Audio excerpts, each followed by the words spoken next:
El siguiente video contiene imágenes y descripciones que pueden considerarse desagradables. Se recomienda discreción.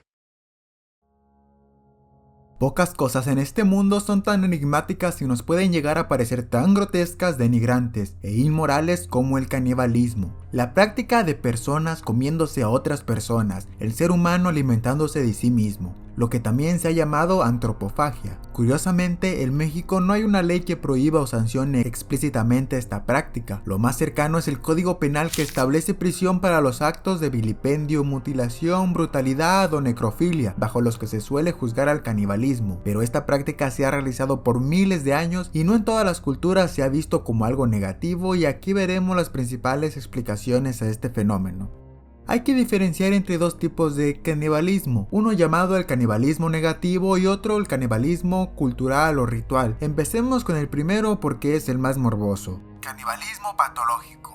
Los actos antropófagos se han relacionado con desórdenes de personalidad severos, así como con la psicosis, encontrándose con diagnósticos tales como esquizofrenia, trastorno de la personalidad mixta o parafilias extremas. Los casos de canibalismo patológico, sin embargo, son muy raros y difíciles de estudiar como un fenómeno psicológico extendido, por lo que no se puede teorizar ampliamente sobre esto. Existen ejemplos muy conocidos como el del profesor Albert Fuentes, que socomió a su estudiante después de torturarlo horriblemente en su sótano, Jeffrey Dahmer, o el infame caso mexicano del caníbal de la Guerrero, asesino serial que se comió a su novia en 2007. Un grupo de investigadores realizaron un interesante estudio sobre el perfil psicopatológico de caníbales hospitalizados en la unidad de seguridad Henry Collin en Francia. Entre los 5 hombres en sus mediados 20 estudiados, encontraron que compartían un historial previo de cuidados psiquiátricos antes de cometer los actos de canibalismo. Todos compartían infancias disfuncionales, con negligencia, violencia y abuso. Sin embargo, pudieron elaborar 2 perfiles a partir de su diagnóstico. Un grupo fue diagnosticado con esquizofrenia paranoide y el otro con trastorno de personalidad mixta, en conjunto con rasgos de sadismo y parafilia. Los esquizofrénicos realizaron el acto caníbal de forma espontánea y sin premeditación. Los de personalidad mixta mostraron no tener tabúes sobre el tema y haber tenido fantasías caníbales durante años. Los esquizofrénicos atacaron a sus padres en una suerte de sentimiento de amenaza proveniente de ellos, así como el consumo del cuerpo fue rápido, sin preparación ni saboreo, sin evidencia de satisfacción sexual, mientras el otro grupo tenía bien meditadas a sus víctimas. Las partes del cuerpo consumido fueron preparadas, cocinadas y saboreadas, además de que tuvieron placer sexual con sus actos, así como se realizaron en un contexto de furia. Solían sentirse inferiores, realizando este acto caníbal como una forma de elevar su autoestima y atacar su vulnerabilidad. El estudio aclara que 5 casos no son suficientes para generalizar explicaciones psicológicas sobre el canibalismo patológico, pero es un estudio que arroja luz sobre estos procesos desde una perspectiva comparativa interesante. Algunos casos de canibalismo patológico suelen estar acompañados del consumo de sustancias como alcohol y marihuana. Sin embargo, no siempre hay que tener un desorden mental para verse forzado a realizar actos así. Es cuando encontramos otro origen para el canibalismo negativo: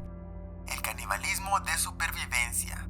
Este es el consumo de otras personas en situaciones de hambruna y condiciones de supervivencia extrema, donde el deseo de sobrevivir conduce a la idea de practicar el canibalismo, mientras que en condiciones de vida normales esto sería impensable, tal como sucedió en 1846 con la caravana de pioneros estadounidenses, el Donner Party, que después de verse atrapados en una terrible tormenta en la Sierra Nevada de California, algunos tuvieron que alimentarse de los ya fallecidos para poder sobrevivir, o el famoso caso de los supervivientes uruguayos del equipo de rugby que se estrellaron en los Andes en 1972, quienes confesaron haber comido a aquellos tripulantes que iban falleciendo después de quedarse sin comida. También se identificaron prácticas similares durante la hambruna en China entre 1958 y 1962, o en la crisis social de Camboya en los 70s. De igual manera, hay restos prehistóricos que sugieren evidencias de canibalismo por supervivencia entre los homínidos del pasado, como los restos encontrados en la Sierra de Atapuerca en España.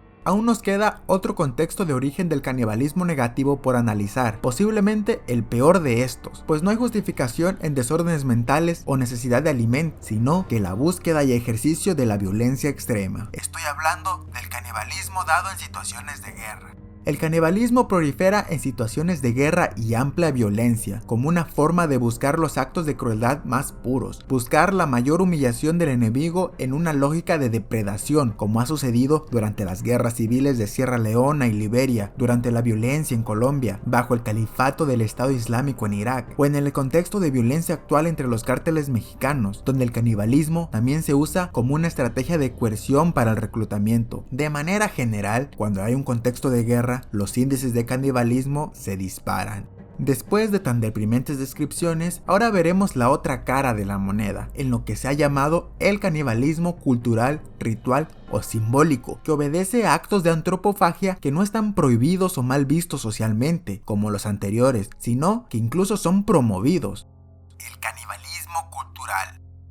El canibalismo en algunos contextos culturales ofrece un componente simbólico de estructuración y cohesión social, regeneración del universo y continuidad de la vida. Así se han creado instituciones para practicar la antropofagia en lo que se ha llamado endocanibalismo, o sea, canibalismo entre los miembros del mismo grupo o familia, opuesto al exocanibalismo, que hace referencia al canibalismo hacia personas fuera del grupo y que responde más a los contextos de guerra o enfrentamiento.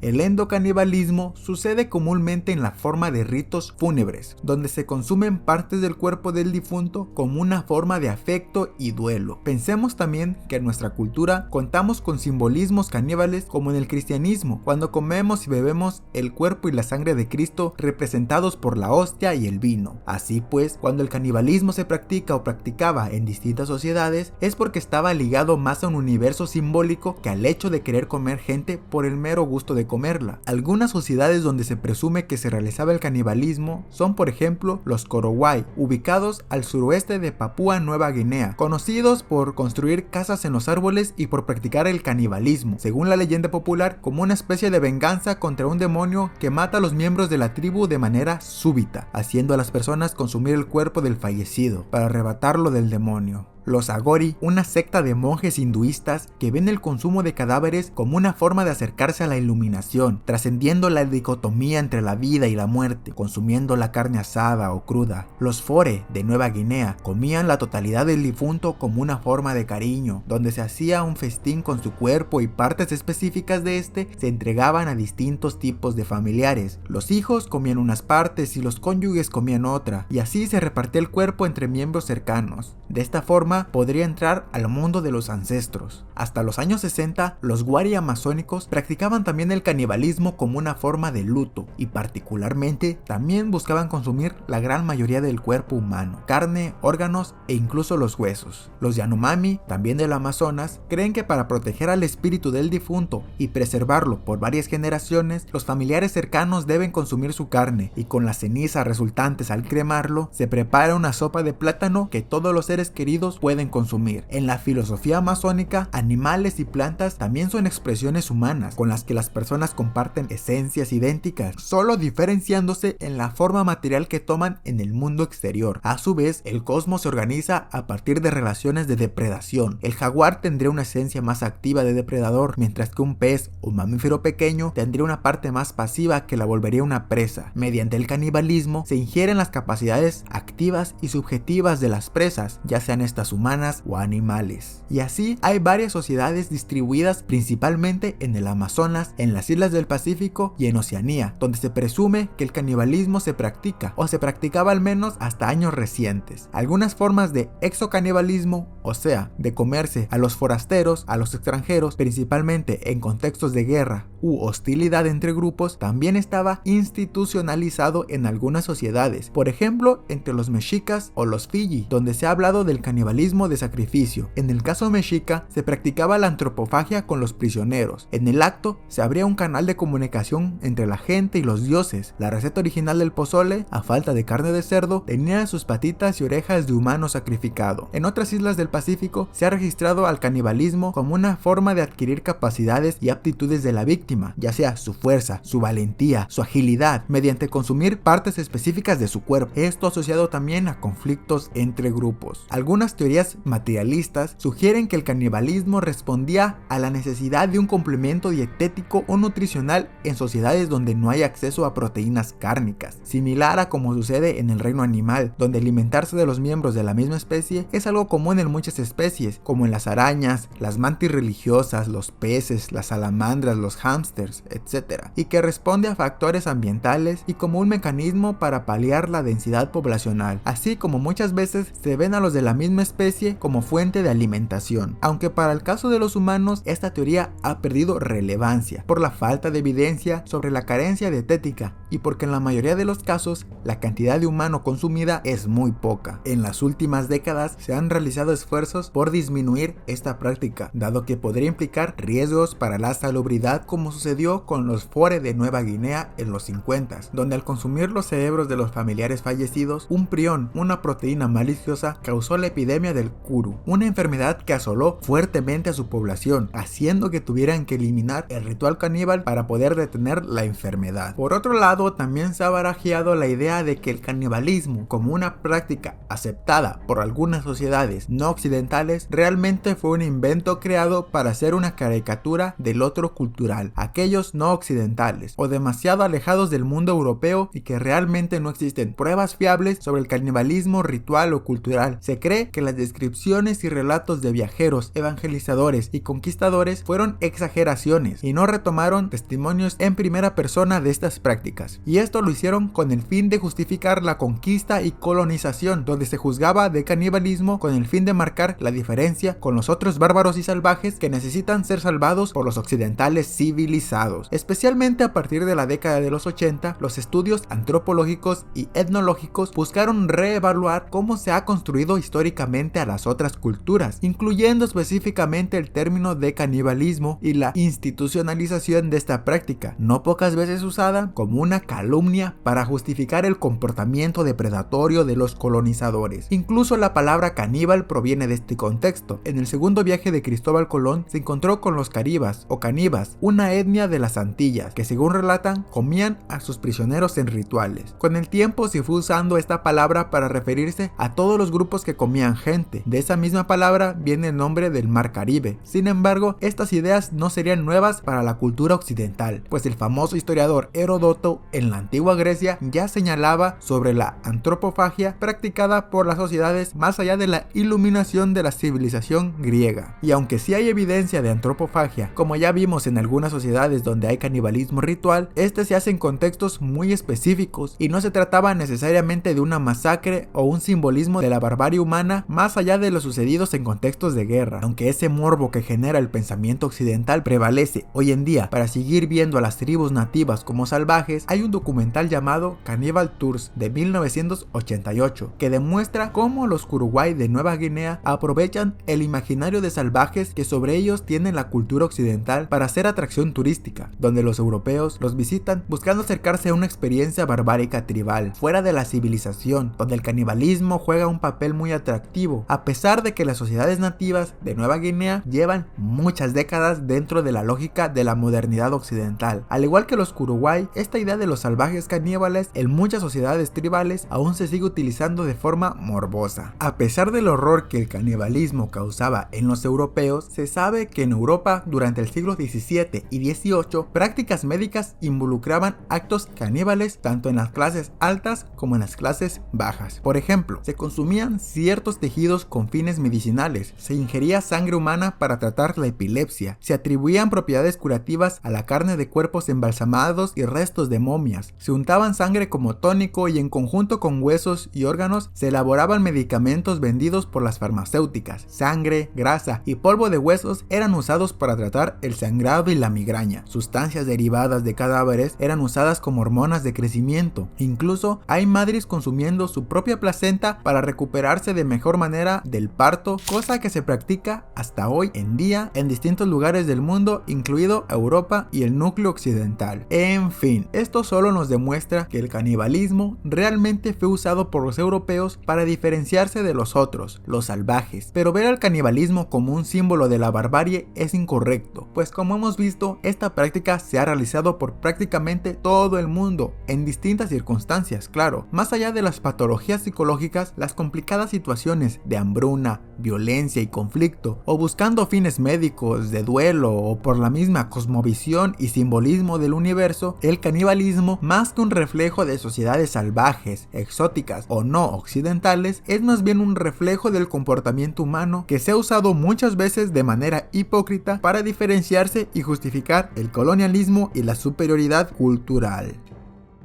Comenta, suscríbete, dale like y comparte para traer más contenido como este. Hasta la próxima.